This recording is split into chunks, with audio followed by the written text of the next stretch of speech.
Have you ever wondered why some people live their whole lives kindly and gently, always helping others, yet their lives are still full of suffering?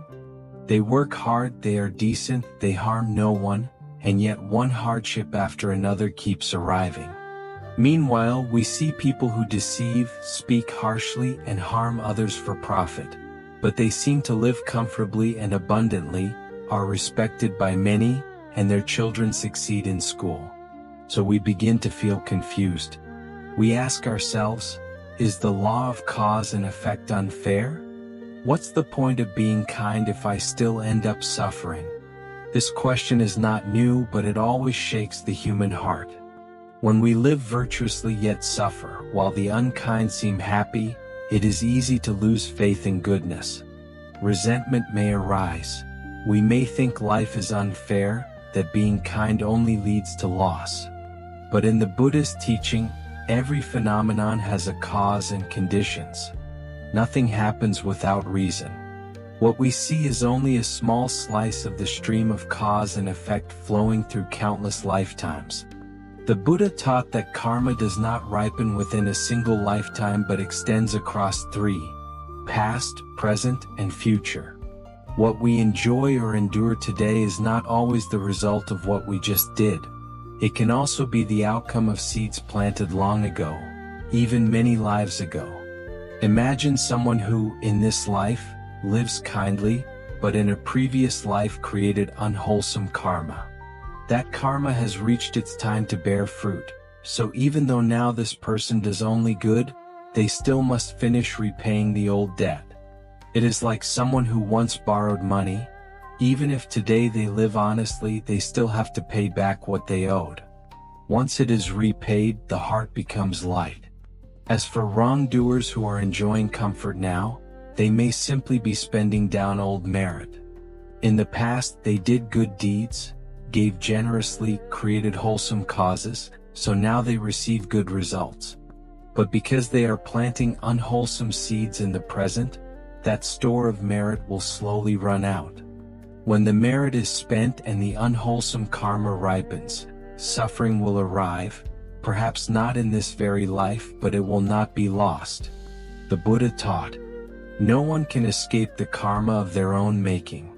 Whether ascending to the heavens or diving into the sea, karma follows like a shadow. Many say, I've done good for years, why do I not see good results? The answer is simple. Wholesome causes need time to ripen. It is like planting a tree. We water it and care for it, but it cannot bear fruit overnight. Unwholesome karma can be like dry straw, flaring up quickly and brightly but burning out just as quickly. Merit is steady and enduring. It simply takes time.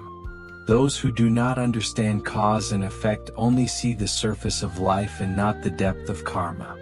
They see the wicked wealthy and assume evil is rewarded. They see the kind in poverty and assume goodness is punished. But if we look more deeply with the eye of wisdom, we will see that everything operates according to its law, not erring even by a speck of dust. In the Anguttara Nikaya, the Buddha said, no one can fully know the karmic outcomes of beings, even the noble ones, without transcendent wisdom. This means that with ordinary eyes we cannot judge good and evil by immediate results. Sometimes the one who suffers is the very person who is paying off past karma and walking the path of release. And the one who smiles today may be the person spending their merit, with a chasm of future suffering waiting beyond that brief joy. If we understand this, we will no longer wonder why the kind still suffer. Suffering is not a punishment. It is part of the process of cleansing karma. It is like taking bitter medicine to cure an illness. The taste is bitter, but it heals. Suffering does not arrive to destroy us. It comes to help us settle our own debts. The wrongdoer who enjoys merit without stopping is like someone spending money they never earn. When the money is gone, the debt arrives and suffering pours in. The Buddha taught, a fool thinks unripe karma is no karma at all, but when the result comes, there is no escape. So when we see a good person suffering, we should feel compassion, not doubt. When we see a bad person happy, we should understand, not envy. Everyone must reap exactly the fruit of their own planting, only sooner or later. A human life is not a single season. It is a field of many harvests. There is a season to reap rice, a season to grow flowers, and a season when the soil looks empty.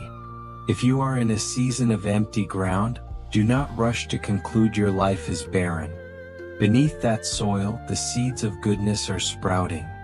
When the sun is warm enough and the rain gentle enough, the flowers of merit will bloom. Therefore, do not let a short-sighted view cause you to lose faith. Trust in goodness, not because you seek a reward, but because it is the only path that leads to true peace. The Buddha taught, "One who does good, even if merit has not yet ripened, already rests in peace. One who does evil, even if misfortune has not yet come, already lives in fear. The kind may suffer in circumstances, but not in their heart. The unkind may smile outwardly, but their heart is never at ease. The suffering of the kind is temporary, the suffering of the unkind is certain. So we live kindly not to gain anything but to avoid losing ourselves. Even if the world turns upside down and the fruit has not yet appeared, if we keep a wholesome heart, our inner light still shines. When we understand cause and effect across 3 lifetimes, we see that all things are fair. The kind are not being shortchanged, they are walking the path of purification.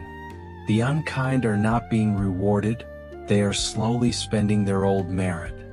With this insight, we stop blaming and envying and begin to feel compassion and practice. Someone may ask, if karma is real, what should I do to transform it and suffer less? The Buddha taught that karma can be transformed along 3 paths: body, speech, and mind. We create karma by actions, words, and thoughts. By those same 3, we can plant wholesome seeds and gradually transform unwholesome karma into wholesome karma. No one can erase old karma, but we can create new karma that is stronger and brighter, which dilutes the old. Like a salty cup of water. If you add fresh water every day, eventually the saltiness fades. So it is with karma. Keep doing good steadily and suffering settles while ease rises. First, understand that merit and karma are not measured only in money or status. A kind person who is still poor is not without merit. Sometimes their merit is a peaceful family, good health, and a settled heart. Conversely, the unkind who are wealthy are not necessarily meritorious. If their heart is restless, if sleep is uneasy, if they live in constant fear of retribution, that wealth is only temporary. Someone once asked the Buddha, "What is true merit?" He replied, "True merit is a heart without regret." In other words, in any circumstance, if we can keep a gentle, clear heart, we are living in merit. But if we are rich and powerful while filled with deceit, hatred, and fear, we are living in karma. Therefore, the first step in transforming karma is to keep a wholesome heart, no matter the situation. When the heart is wholesome, naturally speech and action follow. All 3, body, speech, and mind, are gradually purified like water clearing after the rain. Some say, "I do so much good, yet people still treat me badly." The Buddha taught, not everyone has the conditions to understand our heart. When we do good, do not expect others to know it and do not expect repayment. If we still long to be recognized, our goodness is not complete. If we do good and still resent those who do not understand us, our wholesome heart is still entangled. For a student of the Dharma, the value of goodness lies in the very moment the intention arises. The instant we spark a thought of kindness or a wish to help, our mind becomes a little brighter. Merit has already appeared. We do not need to wait for an outer result to count it as merit. Outer fruits may come later, but the inner fruit blossoms the moment we act kindly. If today we help someone and they neither thank us nor even turn around and harm us, do not be sad. The merit is not lost.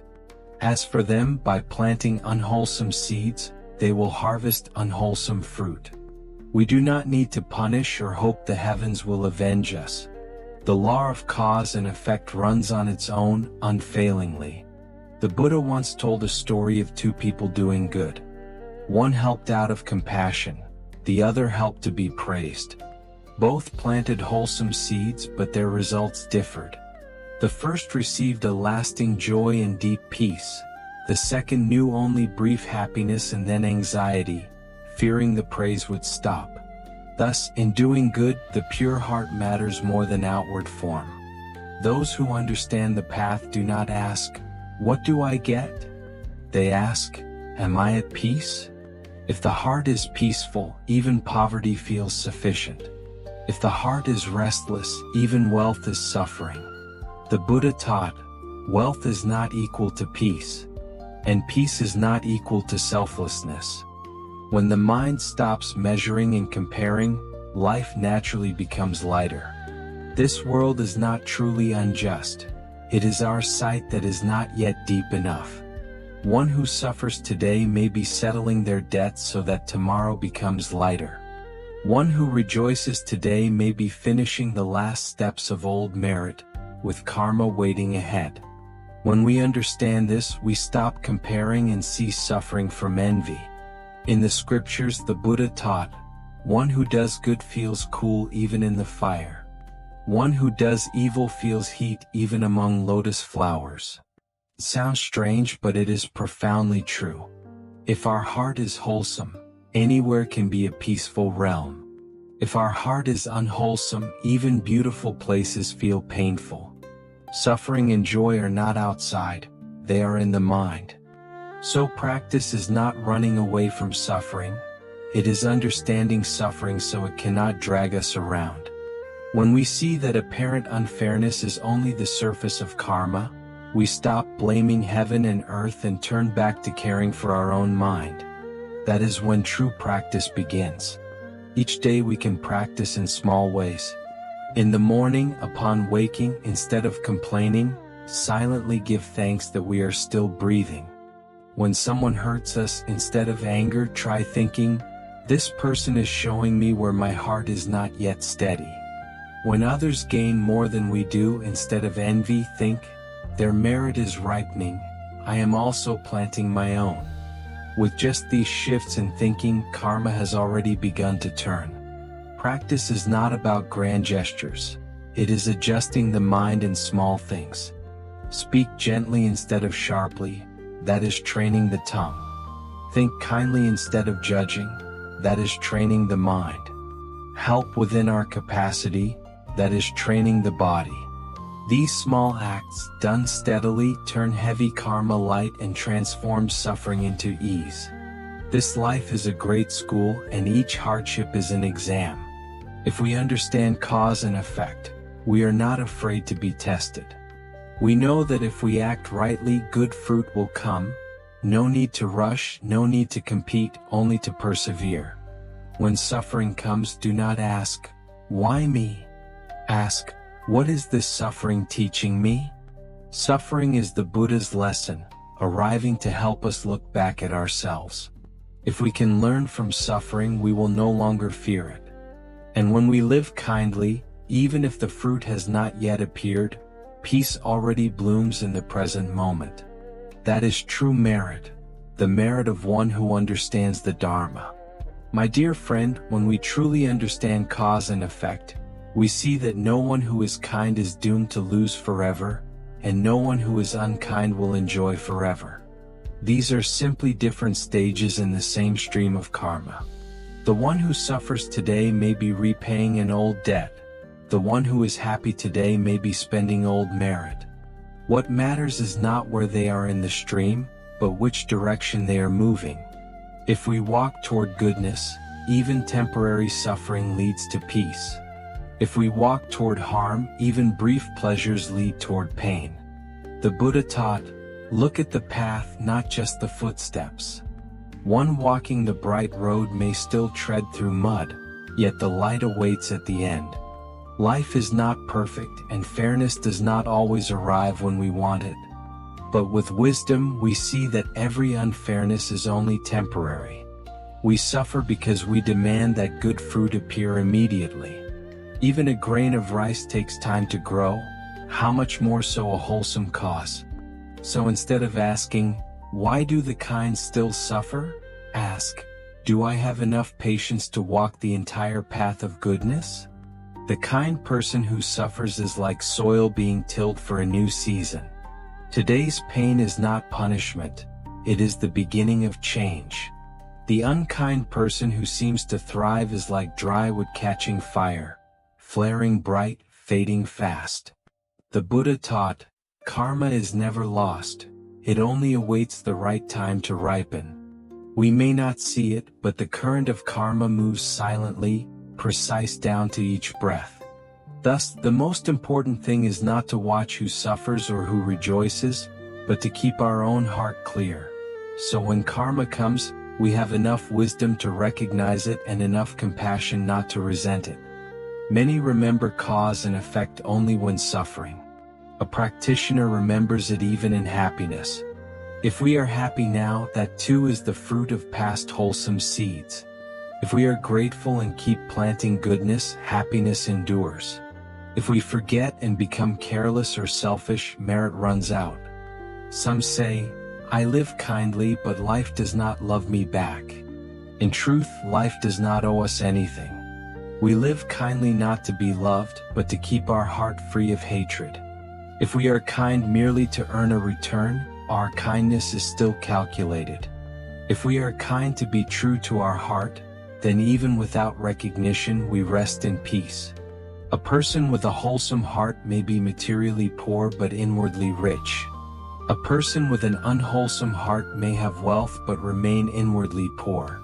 True wealth is a peaceful mind, gentle speech, and a clear heart, treasures no one can steal.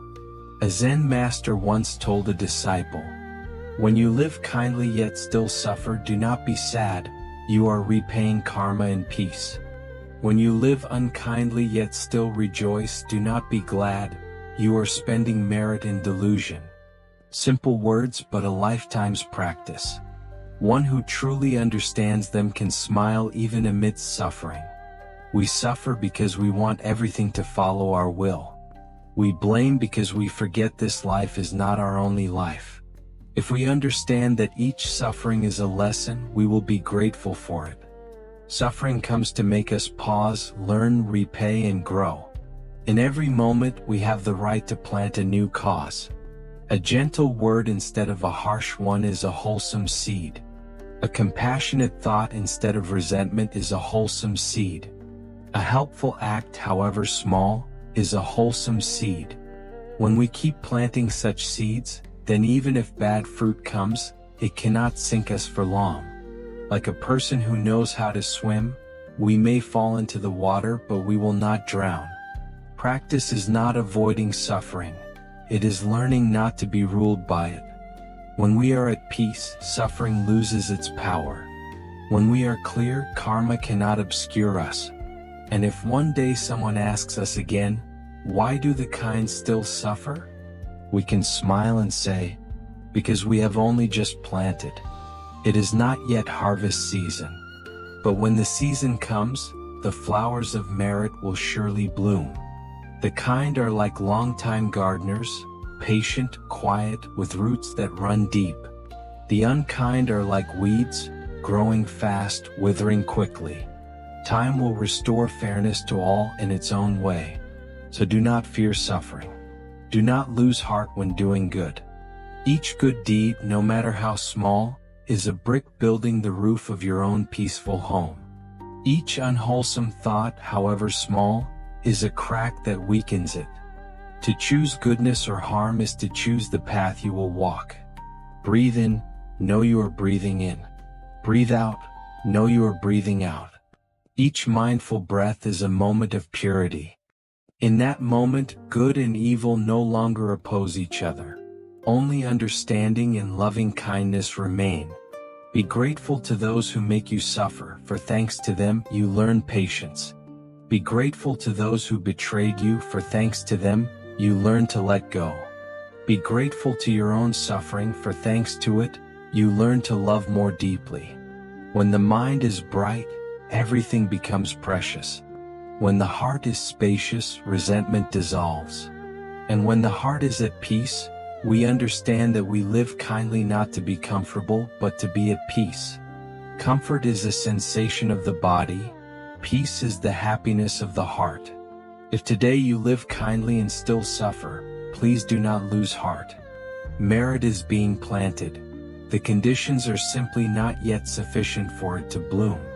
Trust that goodness is never lost. It is only not yet visible. When the conditions are right, you will smile in peace, understanding that today's suffering is the merit of tomorrow.